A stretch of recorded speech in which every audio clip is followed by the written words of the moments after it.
નમસ્કાર વિદ્યાર્થી મિત્રો, word in box academy Ahmedabad શાખામાંથી હું મિતેશ એમ સોલંકી આપનું હાર્દિક સ્વાગત કરું છું. હવે કદાચ મારો અત્યારે કેમેરા પર દેખાતો ચહેરો અને સ્લાઇડમાં દેખાતો ચહેરો હવે તમે જોઈ શકશો કે એક સરખો છે. લોકડાઉનનો ભાર ઉતારી દીધો છે એટલે ગભરાઈ ન જતા, એ હું જ છું જે અગાઉ પણ લેક્ચર આપતો હતો અને આવનારા સમયમાં પણ આવતો રહીશ. જેવી રીતે મેં વાત કરી હતી કે આપણે દર અઠવાડિયે કરંટ અફેર્સનું એક લેક્ચર ગોઠવશું. આજે આપણે મે મહિનાના ત્રીજા અઠવાડિયાના લેક્ચરની ચર્ચા કરીએ છીએ. ત્રીજા અઠવાડિયામાં બનેલી કેટલીક ઘટનાઓને આજે આપણે જોઈ લઈએ. શરૂ કરીએ છીએ. ઇન્ટરનેશનલ ડે ઓફ લાઇટ ઉજવવામાં આવ્યો. તો આ દિવસ કઈ તારીખે ઉજવાય છે? તો એ તારીખ છે 16 મે. દર વર્ષે 16 મે તારીખે આપણે ઇન્ટરનેશનલ ડે ઓફ લાઇટ ઉજવીએ છીએ. 16 મે તારીખ પસંદ કરવા પાછળનું કારણ શું છે? તો મિત્રો 16 મે 1960ના દિવસે લેઝરનું સૌ પ્રથમવાર સફળ પરીક્ષણ કરવામાં આવ્યું હતું. અને આ સફળ પરીક્ષણ કોના દ્વારા કરવામાં આવ્યું હતું એવો એક વિજ્ઞાનનો પ્રશ્ન બને છે. તો એ વૈજ્ઞાનિકનું નામ છે થિયોડોર મેમન.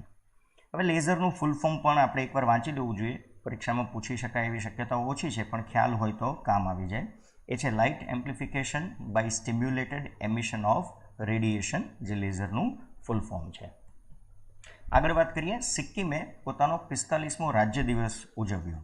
તો કઈ તારીખે આ રાજ્ય દિવસ ઉજવવામાં આવ્યો? તો એ પણ છે 16મી મે. હવે સિક્કિમ ભારતનું રાજ્ય કયા વર્ષમાં બન્યું એ પણ ખ્યાલ હોવો જોઈએ. તો તે તારીખ છે 16 મે 1975ના દિવસે સિક્કિમ ભારતનું રાજ્ય બની ગયું. તો જ્યારે એ રાજ્ય બન્યું તો એ ભારતનું કેટલામું રાજ્ય હતું? તો એ ભારતનું 22મા ક્રમનું રાજ્ય હતું. હવે સિક્કિમ તમને ખ્યાલ છે નકશામાં કે એવી જગ્યાએ આવેલું છે કે ઘણા બધા દેશોને તેની સીમાઓ સ્પર્શે છે. તો સિક્કિમ રાજ્યની સીમા કેટલા દેશોને સ્પર્શે છે આ પ્રશ્ન બને તો એનો જવાબ છે 3. એનાથી અઘરો પ્રશ્ન બનાવવો હોય તો સિક્કિમ રાજ્યની સીમા કયા 3 દેશોને સ્પર્શે છે એવો પ્રશ્ન પૂછાય તો એ જવાબ ખાસ યાદ રાખજો. ચીન છે, ભૂટાન છે અને નેપાળ છે. સિક્કિમની એક વિશેષતા પણ મિત્રો યાદ રાખજો, ભૂગોળનો પ્રશ્ન બની શકે છે. સિક્કિમ જે છે તેનો 35% જમીની વિસ્તાર એ એક રાષ્ટ્રીય ઉદ્યાન તરીકે આપણે રિઝર્વ કરેલો છે. અને એ રાષ્ટ્રીય ઉદ્યાનનું નામ આપ નોટ કરી લેજો, ખાંગચેન્દઝોંગા. આ રાષ્ટ્રીય ઉદ્યાન સિક્કિમમાં આવેલું છે. સિક્કિમ પોતે સરકારી ભાષા તરીકે કોને સ્વીકારેલી છે? તો 4 ભાષાઓ છે મિત્રો. આ પણ અઘરો પ્રશ્ન બની શકે. નેપાળી છે, અંગ્રેજી છે, સિક્કિમીઝ છે અને લેપ્ચા છે. આ 4 ભાષાઓ સિક્કિમની સરકારી ભાષા છે. વર્ષ 2016માં પણ જો તમને ખ્યાલ હોય તો સિક્કિમ ખૂબ સમાચારમાં હતું, કારણ કે સિક્કિમ ભારતનું નહીં, એશિયાનું નહીં, વિશ્વના પ્રથમ ઓર્ગેનિક રાજ્ય તરીકે આપણે જાહેર થયેલું છે. તો આ વાત થઈ સિક્કિમની. બીજી વાત કરીએ. વિશ્વનું એકમાત્ર ઘોડેસવાર દળ જે ભારત પાસે હતું, હજી છે, એને ભારતે હથિયારધારી રેજિમેન્ટમાં કન્વર્ટ કરી દીધું. તો એ કેટલામાં ઘોડેસવાર દળને આપણે કન્વર્ટ કર્યું? તો એનો જવાબ છે 61માં ઘોડેસવાર દળને હથિયારધારી રેજિમેન્ટમાં આપણે કન્વર્ટ કર્યું છે. હવે આ જે ઘોડેસવાર દળ છે એ મુખ્યત્વે શું કામગીરી કરતું? તો મિત્રો આ ઘોડેસવાર દળ યુદ્ધમાં ભાગ ન લેતું. આ ઘોડેસવાર દળ મુખ્યત્વે ભારત સરકારના જે કાંઈ પણ ઉજવણીના કાર્યક્રમો હોય એમાં એમની મુખ્ય ભૂમિકા રહેતી હતી.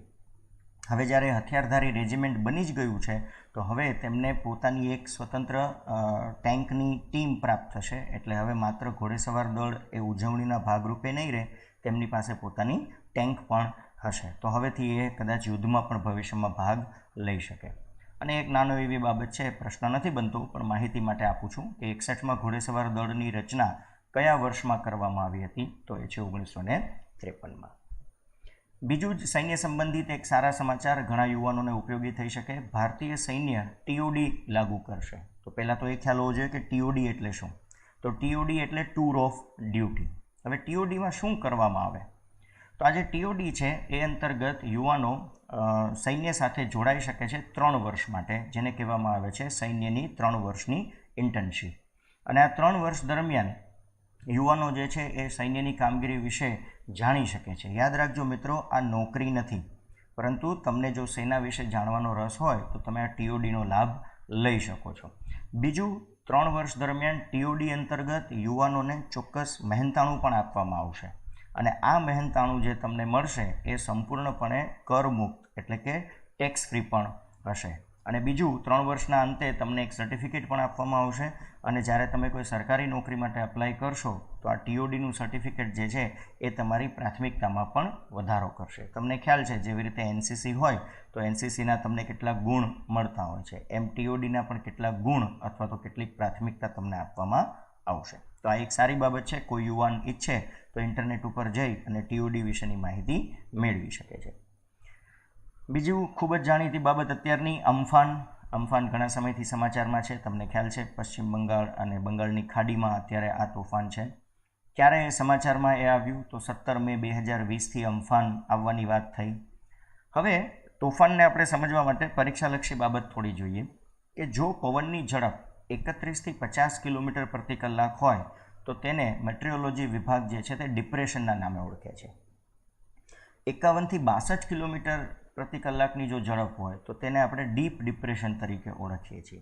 જો પવનની ઝડપ 62 કિલોમીટર પ્રતિ કલાકથી વધારે હોય તો તેને તોફાન અથવા તો વાવાઝોડું, ઇંગ્લિશમાં આપણે એને હવે સાયક્લોન કહી દઈએ છીએ. અને પછી સાયક્લોનના અલગ અલગ તબક્કા હોય છે. જેમ કે પહેલો તબક્કો છે સિવિયર સાયક્લોનિક સ્ટોર્મ, જેમાં પવનની ઝડપ થઈ જાય છે 89થી 117 કિલોમીટર પ્રતિ કલાક. ત્યારબાદનું સ્ટેજ આવે છે વેરી સિવિયર સાયક્લોનિક સ્ટોર્મ, જેમાં પવનની ઝડપ હોય છે 118થી 165 કિલોમીટર પ્રતિ કલાક. ત્યાર પછીનું ત્રીજું સ્ટેજ છે એક્સ્ટ્રીમલી સિવિયર સાયક્લોનિક સ્ટોર્મ, જેમાં પવનની ઝડપ થાય છે 166થી 220 કિલોમીટર પ્રતિ કલાક. અને સૌથી અલ્ટિમેટ સ્ટેજ જે સૌથી વધારે નુકસાન કરતા હોય તે સુપર સાયક્લોનિક સ્ટોર્મ, જેમાં પવનની ઝડપ 220 કિલોમીટર પ્રતિ કલાકથી પણ વધી જાય છે. અને તમે સમાચાર નિયમિત જોતા જશો કે અમ્ફાન જે છે તે સુપર સાયક્લોનિક સ્ટોર્મમાં પરિવર્તિત થઈ ચૂક્યું છે. હવે જ્યારે પણ સુપર સાયક્લોનિક સ્ટોર્મની સ્થિતિ ઊભી થાય તો સીધી વસ્તુ છે કે જ્યાં પણ અસર થવાની હોય, જે દરિયા કિનારાના વિસ્તારો છે, જે રહેવાસી વિસ્તાર છે, એમને ચેતવણી આપવામાં આવતી હોય છે. અને આ ચેતવણી જે છે તેના મુખ્ય 4 તબક્કા છે. મિત્રો, અગાઉ આપેલી માહિતી પવનની ઝડપ અને તબક્કા એ પણ જોડકા જોડોમાં પૂછી શકે છે. અને હવે જે બાબત હું ભણાવવા જઈ રહ્યો છું, ચેતવણીના તબક્કા, એ પણ પરીક્ષામાં પૂછી શકે છે. તો પહેલો છે પ્રી સાયક્લોન વોચનો તબક્કો, કે જ્યારે પહેલી જાણકારી આપવામાં આવે છે એ 72 કલાક પહેલાં ચેતવણી આપવામાં આવતી હોય છે. સામાન્ય રીતે મટીરિયોલોજી વિભાગના જે ડાયરેક્ટર જનરલ, જેને આપણે DG કહીએ છીએ, તેઓ આ ચેતવણી જાહેર કરતા હોય છે. ત્યાર પછી સાયક્લોનિક એલર્ટની એક ચેતવણી આપવામાં આવે જે 48 કલાક પહેલાંની હોય. આ બધા કલાકો એવા છે કે જેમાં આપણે વિસ્તાર ખાલી કરાવતા હોય છે, લોકોને ત્યાંથી દૂર લઈ જતા હોય છે જેથી ઓછું નુકસાન થાય વગેરે વગેરે. ત્રીજું સ્ટેજ છે સાયક્લોન વોર્નિંગ, જે 24 કલાક પહેલાં આપવામાં આવે છે, જેને હવે તમે હાઈ એલર્ટ કહી શકો છો. અને સૌથી છેલ્લી ચેતવણી છે પોસ્ટ લેન્ડફોલ આઉટલુક, મતલબ કે હવે તમારા અને તોફાન વચ્ચે અસર થવાની વચ્ચે માત્ર 12 કલાકનો જ તફાવત છે. તોફાનના 12 કલાક પહેલાંની આ અંતિમ ચેતવણી આપવામાં આવતી હોય છે. બીજા એક નવા સંશોધનના સમાચાર છે સુપર અર્થની શોધ કરવામાં આવી.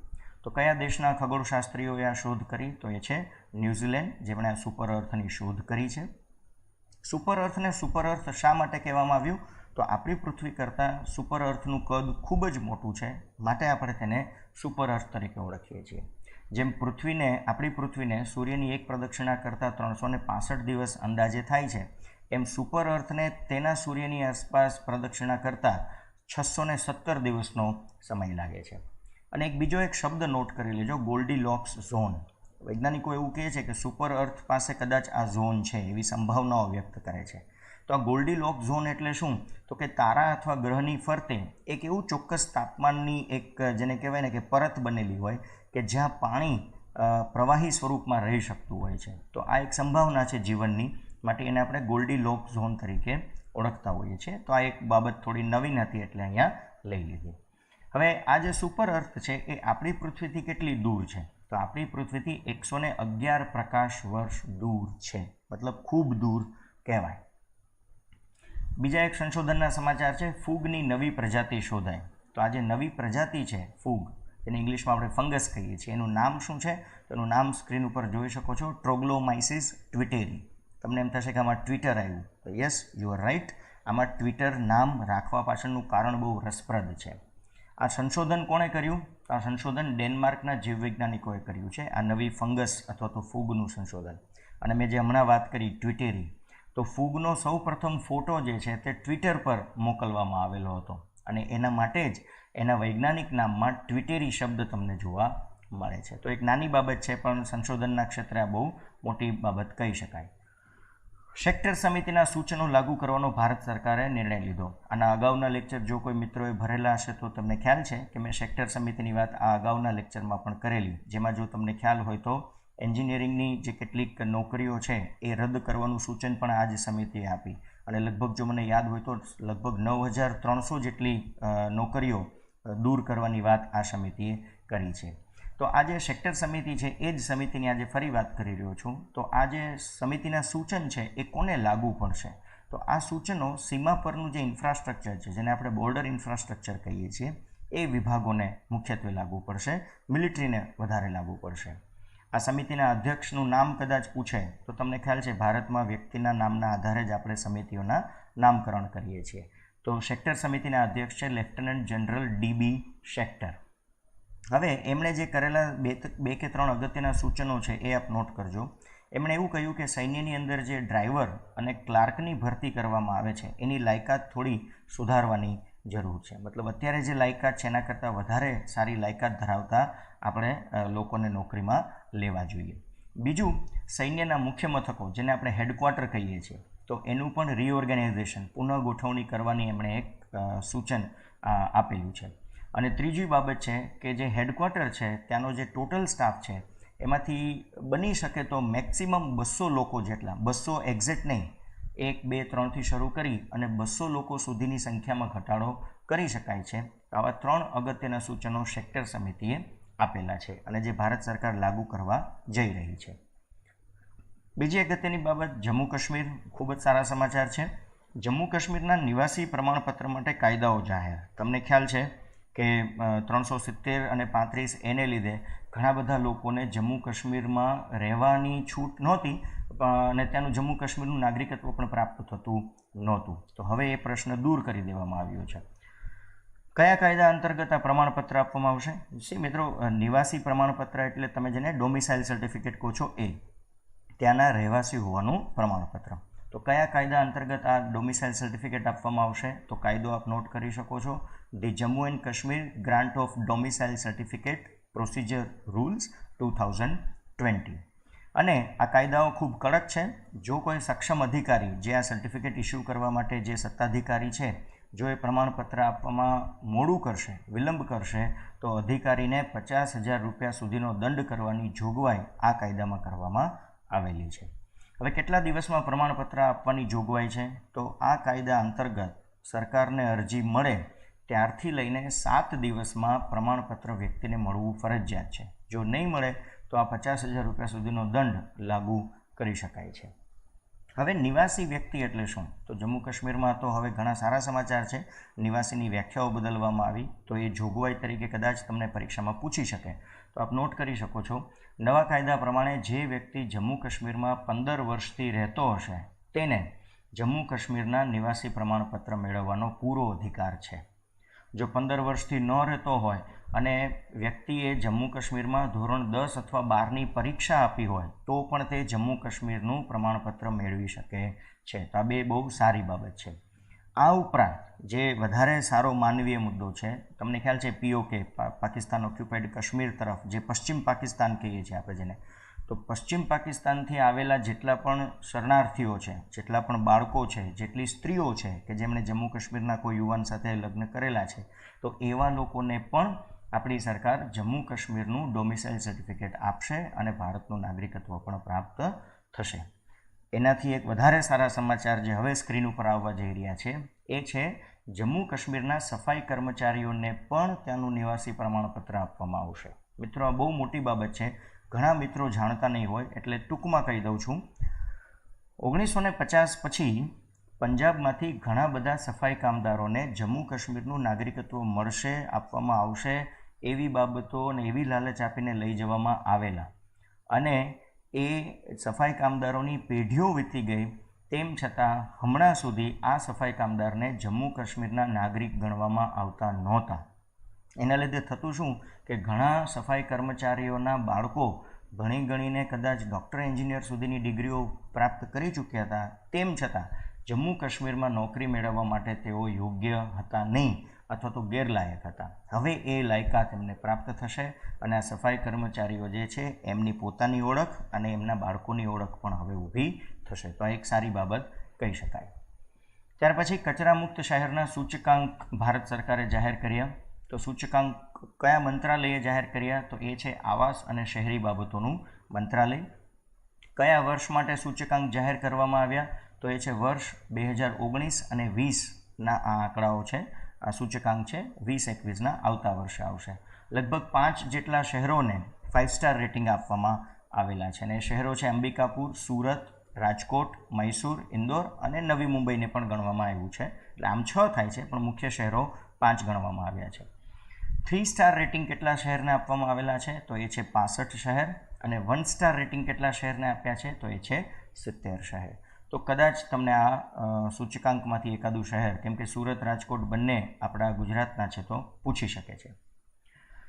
નેપાળ સાથે હમણાં ભારતને સીમાને લઈને કેટલું ઘર્ષણ થઈ રહ્યું છે. એક વિદ્યાર્થીએ મને વોટ્સઅપ કરીને પૂછેલું પણ ખરું કે સર આ શું છે? તો એ કદાચ થોડો પ્રશ્નનો જવાબ અહીંયા હું આજે આપી દઉં છું.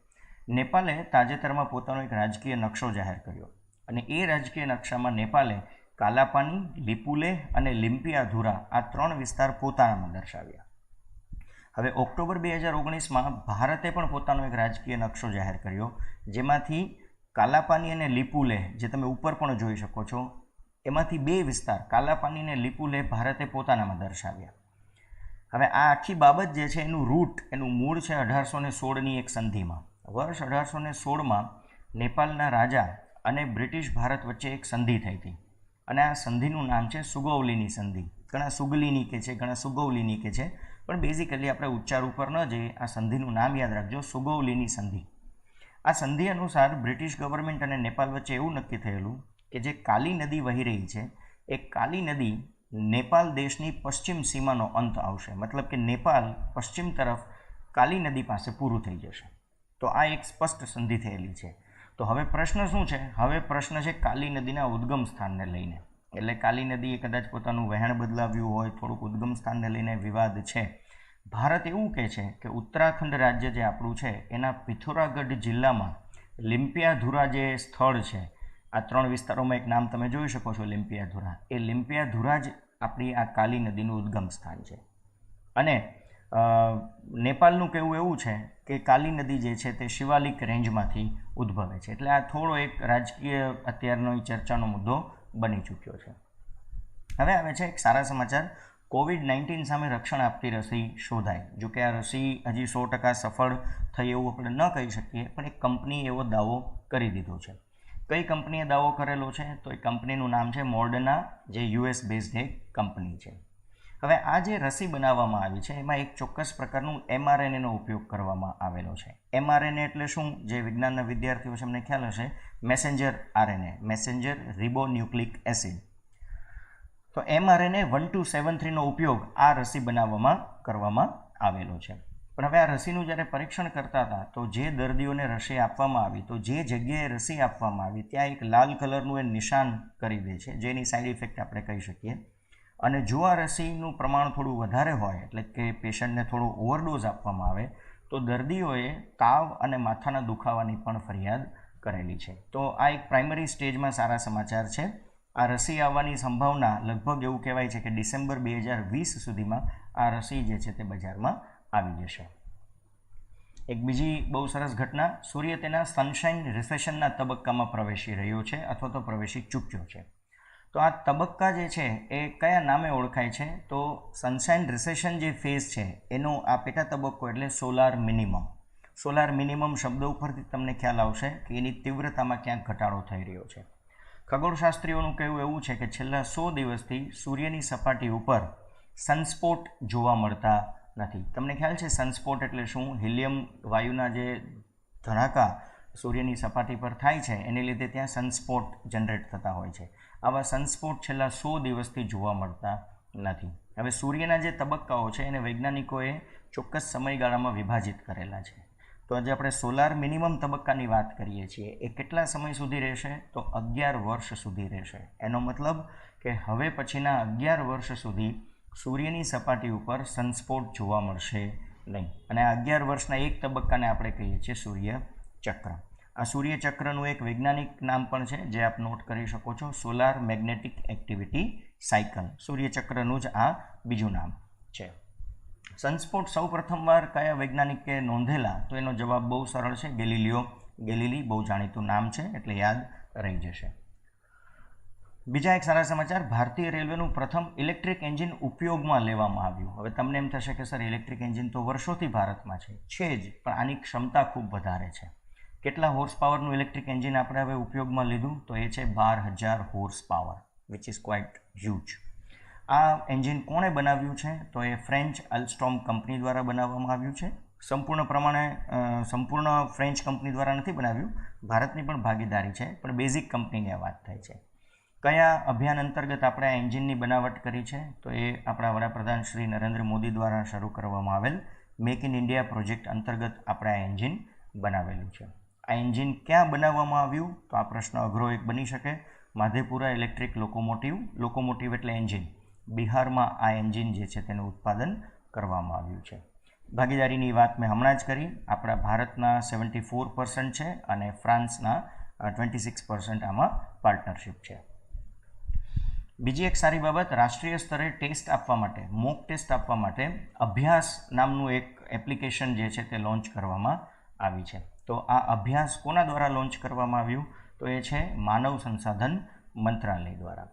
અને કોના દ્વારા આ અભ્યાસ તૈયાર કરવામાં આવ્યું? તો એ છે આપણી નેશનલ ટેસ્ટિંગ એજન્સી દ્વારા. જેમ તમે અત્યારે મારી પાસે આ ડિજિટલ પ્લેટફોર્મ ઉપર અભ્યાસ કરી રહ્યા છો, એમાં મોક ટેસ્ટ આપવા માટેનું એક ડિજિટલ પ્લેટફોર્મ છે. આ જે પ્લેટફોર્મ છે એના ઉપર વિદ્યાર્થીઓ મોક ટેસ્ટ આપી શકશે. અને કઈ પરીક્ષાઓની મોક ટેસ્ટ આપી શકશે? JEE છે, નીટ જેવી જે કેન્દ્રીય સ્તરે લેવાતી પરીક્ષાઓ છે, એવી પરીક્ષાની મોક ટેસ્ટનો અહીંયા વિદ્યાર્થીઓ જે છે તે અભ્યાસ કરી શકશે. અને આની ખૂબી એ છે કે આ એપ્લિકેશનમાં આર્ટિફિશિયલ ઇન્ટેલિજન્સનો ઉપયોગ કરવામાં આવ્યો છે. મતલબ કે વિદ્યાર્થીઓ જવાબ આપશે, એ જવાબને એનાલાઇઝ કરી અને ફટાફટ તેના પરિણામ જે છે તે વિદ્યાર્થીઓને આપી દેવામાં આવશે. એટલે વિદ્યાર્થીઓએ રાહ જોવી પડશે નહીં. ત્યાર પછી છે આંતરરાષ્ટ્રીય મધુમાખી દિવસ, જેને આપણે કહીએ છીએ હનીબીઝ અથવા બીઝ ડે. ક્યારે ઉજવાય છે? તો એ 20મી મેના રોજ ઉજવાતો હોય છે. અને કોની યાદમાં ઉજવાય છે? તો એ છે એન્ટોન જાન્સા. એ સ્લોવેનિયાના માખી ઉછેરક હતા જાણીતા, એમની યાદમાં આપણે ઉજવીએ છીએ. અને આ વર્ષની થીમ શું છે? તો આ વર્ષની થીમ છે સેવ ધ બીઝ, મતલબ કે માખીઓને બચાવો. આમ જુઓ તો માખી અને મધુમાખીનો ખૂબ મહત્ત્વ રહેલું છે. એ પોલિનેટર્સ કહેવાય છે, એટલે કે પરાગરજને એક ફૂલ પરથી બીજા ફૂલ ઉપર લઈ જવા માટેના બહુ સારા વાહકો હોય છે. માટે આપણે કહીએ છીએ સેવ ધ બીઝ. આપણા સૌનું પ્રિય પીણું, આંતરરાષ્ટ્રીય ચા દિવસની ઉજવણી કરવામાં આવે છે. તો કઈ તારીખે ચા દિવસ ઉજવાય છે? 21મી મેના રોજ આપણે આ દિવસ ઉજવતા હોય છે. હવે ચાના ઉત્પાદનમાં વિશ્વમાં સૌથી વધારે જો ચાનું ઉત્પાદન થતું હોય તો એ છે ચીન. અને ચાના ઉત્પાદનમાં વિશ્વમાં બીજા ક્રમે જો કોઈ હોય તો એ છે આપણું ભારત. હવે ચાના ઉત્પાદનને આપણે ખાલી પ્રથમ અને બીજા ક્રમ પૂરતું મર્યાદિત ન રાખીએ તો તમને ખ્યાલ છે કે UN દ્વારા SDG, જેને તમે સસ્ટેનેબલ ડેવલપમેન્ટ ગોલ્સ કહો છો, એ પણ નક્કી કરવામાં આવેલા છે. એમાં પણ ચાના ઉત્પાદનની ભૂમિકા છે. અને આ ભૂમિકા શું છે? તો કે ચાના ઉત્પાદનથી આપણે ગરીબી હટાવવા તરફ એક ધ્યેય પૂરો કરવા જઈ રહ્યા છીએ. ભૂખમરામાં ઘટાડો કરવા માટે પણ આપણે એક પ્રયત્ન કરી રહ્યા છીએ. સ્ત્રી સશક્તિકરણને પણ આપણે પ્રોત્સાહન આપી રહ્યા છીએ. અને પ્રાદેશિક નિવસન તંત્રનો આપણે એક સંકલિત ઉપયોગ કરવામાં પણ ધ્યાન દઈ રહ્યા છીએ. તો આ 4 SDG ગોલ્સ જે છે આપણા, એ આપણે ચાના ઉત્પાદન દ્વારા પ્રાપ્ત કરવા જઈ રહ્યા છીએ. રાષ્ટ્રીય આતંકવાદ વિરોધી દિવસ કઈ તારીખે ઉજવાયો? અગેઇન એ જ તારીખ છે 21મી મે. શા માટે ઉજવવામાં આવે છે? તો 21મી મે એ તારીખ છે જે દિવસે રાજીવ ગાંધીની એકચ્યુઅલમાં હત્યા કરી દેવામાં આવી હતી, એટલે એમની આ મૃત્યુતિથિ છે. રાજીવ ગાંધી વિશે પણ બે વાત જોઈ લઈએ. તો એ ભારતના 6થા પ્રધાનમંત્રી હતા ક્રમમાં. 1984 થી 1989 આ 5 વર્ષ તેમણે ભારતનું પ્રધાનમંત્રીનું પદ જે છે તે શોભાવ્યું હતું. કદાચ ઘણા મિત્રોને ખ્યાલ ન હોય તો કહી દઉં કે રાજીવ ગાંધી એ યુવા પાયલોટ હતા, પોતે એ 2-સીટર પ્લેન પણ ઉડાડતા. અને ભારતમાં જે STD-PCOની જે ક્રાંતિ છે એ લાવનાર વ્યક્તિ એટલે ભારતના એ વડાપ્રધાન રાજીવ ગાંધી હતા. ઘણા મિત્રોએ કદાચ નામ સાંભળ્યું પણ હશે, સેમ પિત્રોડા. એ બહુ જાણીતા રિવોલ્યુશનરી હતા અને એમણે પ્રધાનમંત્રીની મદદથી ભારતમાં STD-PCOની શરૂઆત કરી. કમ્પ્યુટર લાવનાર પણ રાજીવ ગાંધીનો જે સમય હતો. રાજીવ ગાંધીની હત્યા જે થઈ એ સ્થળ હતું શ્રી પેરુમ્બદૂર, તમિલનાડુમાં 1991માં. એક આડ વાત કરી દઉં, મને બરાબર યાદ છે જ્યારે હું ધોરણ 8માં હું ભણતો, જ્યારે મને સમાચાર રેડિયો દ્વારા મળેલા કે રાજીવ ગાંધીની આ રીતે હત્યા કરી દેવામાં આવી છે. હત્યાની જવાબદારી એ સમયે LTTE નામના સંગઠને લીધી હતી અને LTTEનું ફૂલ ફોર્મ કદાચ પરીક્ષામાં પૂછે, લિબરેશન ટાઇગર્સ ઓફ તમિલ એલમ. તો એક એવો લોકોનો સમૂહ છે જે પોતાનો એક અલગ તમિલ વિસ્તાર માંગી રહ્યા છે, તો એ ઘટના માટે જવાબદાર હતા. LTTEની ફૂલ ફોર્મની વાત કરીએ છીએ. બીજું છે કોણાર્ક સૂર્ય મંદિર. આપ સૌએ જોયેલું જ છે, સમાચારમાં છે. અને કોણાર્ક સૂર્ય મંદિર અને તે જે ગામ છે એને 100% સૌર ઉર્જા સંચાલિત કરવાની મંજૂરી ભારત સરકારે આપી છે. તો કયા મંત્રાલય દ્વારા જાહેરાત કરવામાં આવી? તો એ છે નવીન અને પુનઃપ્રાપ્ય ઉર્જા મંત્રાલય દ્વારા જાહેરાત કરવામાં આવી. એવું પણ કહેવામાં આવ્યું છે કે 100% સૌર ઉર્જા સંચાલિત તો કરશું અને એ ગામને એ આસપાસ એક નગર વિકસાવવામાં આવશે જેનું નામ હશે સૂર્યનગરી, જે સંપૂર્ણપણે સૌર ઉર્જા સંચાલિત હશે. કોણાર્કનું સૂર્ય મંદિર કોણે બંધાવ્યું હતું? તો ઇતિહાસમાં તમે જાણો છો, રાજા નરસિંહ દેવ પહેલાંએ આ મંદિર બંધાવેલું છે. અને એનું નામ તમને ખ્યાલ છે, વર્લ્ડ હેરિટેજ સાઇટમાં પણ છે. અને કયા વર્ષમાં એને વર્લ્ડ હેરિટેજ સાઇટમાં સ્થાન મળ્યું? તો એ વર્ષ 1984માં મળેલું છે. અને આ જે કોણાર્કનું સૂર્ય મંદિર છે એનું એક બીજું પણ નામ છે, એને બ્લેક પેગોડા પણ કહેવામાં આવે છે. તો બહુ સરસ મંદિર છે, એના સંબંધિત સમાચાર હતા. ભારતે નામ બેઠકમાં ભાગ લીધો. તો ભારત તરફથી નામ બેઠકમાં કોણે ભાગ લીધો? તો આપણા કેન્દ્રીય આરોગ્ય મંત્રી ડૉક્ટર હર્ષવર્ધને નામમાં ભાગ લીધો. નામ એટલે શું? તો એ છે નોન અલાઇનમેન્ટ મૂવમેન્ટ, બિન જોડાણવાદની નીતિ આપણે જેને કહીએ છીએ તે. અહીંયા એક થોડીક વાત કરી દો. નોન અલાઇનમેન્ટ મૂવમેન્ટ જે આપણે શરૂ કરેલી એ મુખ્યત્વે જવાહરલાલ નહેરુ આમાં ક્યાંક ને ક્યાંક જવાબદાર હતા. અને આ નામ બનાવવા પાછળનો એક હેતુ એવો હતો કે એક સમય હતો કે જ્યારે અમેરિકા અને રશિયા વચ્ચે કોલ્ડ વોર ચાલતી. તો મોટાભાગના દુનિયાના દેશોએ કોઈ એક દેશ તરફ ઝૂકવું પડતું, યા તો અમેરિકા તરફી થવું પડે તો રશિયા દુશ્મની કરતું, અને જો રશિયા તરફ તમે જાઓ તો અમેરિકા તમારી ઉપર દુશ્મનીનો ગુસ્સો ઠાલવતું. તો એ વખતે કેટલાક દેશો એવા હતા કે જેમણે એવું કીધું કે અમે બિન જોડાણવાદની નીતિ અપનાવશું, મતલબ ન અમે અમેરિકા તરફ રહીશું, ન અમે રશિયા તરફ રહીશું. તો આ એ નામ સંગઠન છે અને બહુ સારું એ કામગીરી કરી રહ્યું છે. આ વખતની જે નામની મિટિંગ થઈ એમાં જે બેઠક થઈ એની અધ્યક્ષતા કોણે કરી હતી? તો એ પ્રશ્ન બને છે અઘરો. ઓગતાઈ શિરાલિયેવ, જે આઝરબૈજાનના આરોગ્ય મંત્રી છે, તેમણે નામની અધ્યક્ષતા કરી. નામ સંગઠન જે છે એ મેં હમણાં જેમ કીધું કે ખૂબ સારું સંગઠન છે. UN પછીનું સૌથી બીજું મોટું સંગઠન છે વિશ્વમાં, એટલે તમે સમજી શકો છો કે એનું મહત્ત્વ કેટલું હશે. અને નામ જે સંગઠન બનાવવાના જે નિયમો હતા એ કયા સંમેલનમાં નક્કી થયા? તો એ અઘરો પ્રશ્ન બને કે નામ સંગઠનના નિયમો બાંડુંગ બેઠકમાં અથવા તો બાંડુંગ પરિષદમાં 1955માં નક્કી કરવામાં આવેલા હતા. પણ નામની સ્થાપના 1955માં નથી થઈ. 1955માં માત્ર નિયમો બન્યા હતા. નામની સ્થાપના થઈ હતી 1961માં. અને જે મેં હમણાં કીધી એ વાત આવશે હવે કે નામની સ્થાપના પાછળ જવાબદાર મુખ્ય 3 વ્યક્તિઓ હતા. ભારત તરફથી આપણા વડાપ્રધાન શ્રી જવાહરલાલ નહેરુ, યુગોસ્લેવ અથવા તો યુગોસ્લેવિયા તમે જેને કહો છો તેના પ્રેસિડેન્ટ જોસેફ બ્રોઝ ટીટો, અને ઇજિપ્તના રાષ્ટ્રપતિ ગમાલ અબ્દેલ નાસેર. આ 3 લોકોએ નામની ભૂમિકા, નામની જે સ્થાપનામાં બહુ મહત્ત્વની ભૂમિકા ભજવી છે. નામના 5 મહત્ત્વના સિદ્ધાંત. GPSC સ્ટાન્ડર્ડનો પ્રશ્ન છે, છતાંય કદાચ તમને જાણવું ગમશે. નામ મુખ્યત્વે 5 સિદ્ધાંતોને ધ્યાનમાં રાખે છે. પહેલું કે નામની અંદર જેટલા પણ દેશો સભ્ય છે એ કોઈપણ સભ્ય દેશ બીજા દેશ સાથે દ્વેષપૂર્ણ વર્તન નહીં કરે. બીજું, સભ્ય દેશો એકબીજાની સીમાઓનું સન્માન જાળવશે. ત્રીજું, દરેક દેશ એકબીજાને સમાનતા અને પરસ્પર લાભ આપવાનો પ્રયત્ન કરશે. ચોથું, કે કોઈપણ દેશની જે સ્થાનિક બાબત છે એટલે કે આંતરિક બાબત છે એમાં બાજુના બીજા કોઈ સભ્ય દેશોએ દખલઅંદાજી કરવી નહીં.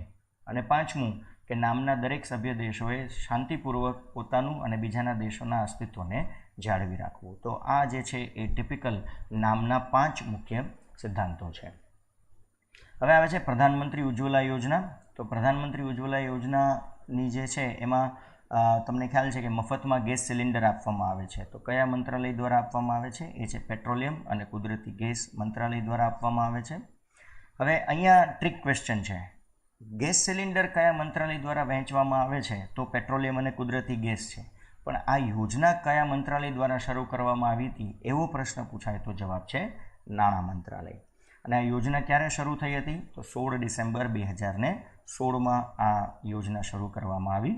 અને અત્યાર સુધીમાં કેટલા સિલિન્ડર મફતમાં આપી દેવામાં આવ્યા છે? તો એ 6.8 કરોડ ગેસ સિલિન્ડર એ લાભાર્થીઓને મફત અત્યાર સુધીમાં પહોંચાડી દેવામાં આવ્યા છે. ત્યાર પછીનો મુદ્દો આંતરરાષ્ટ્રીય જૈવ વિવિધતા દિવસ, ઇન્ટરનેશનલ બાયોડાયવર્સિટી તમે જેને કહો છો એ, તો ક્યારે ઉજવવામાં આવ્યો? એ તારીખ છે 22મી મે. અને આ 22મી મેના દિવસે જે આપણે આંતરરાષ્ટ્રીય જૈવ વિવિધતા દિવસ ઉજવ્યો એ ઉજવણીની થીમ મિત્રો ખાસ નોટ કરજો, અવર સોલ્યુશન્સ આર ઇન નેચર. મતલબ કે આપણા દરેક પ્રશ્નોના સમાધાન એ કુદરતમાં આપેલા જ છે. ઉજવણીની શરૂઆત ક્યારથી કરી? તો ઉજવણીની શરૂઆત કરી હતી 1993માં. હવે આમાં એક જોવા જેવી બાબત છે. 1993માં જ્યારે આંતરરાષ્ટ્રીય જૈવ વિવિધતા દિવસ ઉજવવાની શરૂઆત થઈ ત્યારે તારીખ 22 મે નહોતી, ત્યારે તારીખ હતી 29મી ડિસેમ્બર. પણ વર્ષ 2000થી આની તારીખ જે છે એ 22 મે કરી દેવામાં આવી છે. તો મિત્રો આ હતું મે મહિનાના ત્રીજા અઠવાડિયામાં બનેલી કેટલીક અગત્યની ઘટનાઓ સંબંધિત કરંટ અફેર્સ. આશા રાખું છું કે આપને આ લેક્ચર ગમ્યો હશે. આપને વિનંતી કરું છું આપ મારી ચેનલ સાથે જોડાશો. આપના સૂચન, અભિપ્રાય અને કમેન્ટ યુટ્યુબ કમેન્ટ બોક્સમાં અથવા તો સ્ક્રીન ઉપર દેખાતા નંબર 7575060101 ઉપર મોકલશો તો ખૂબ ગમશે. ફરી મળશું એક નવા વિષય સાથે ટૂંક સમયમાં. ત્યાં સુધી આભાર.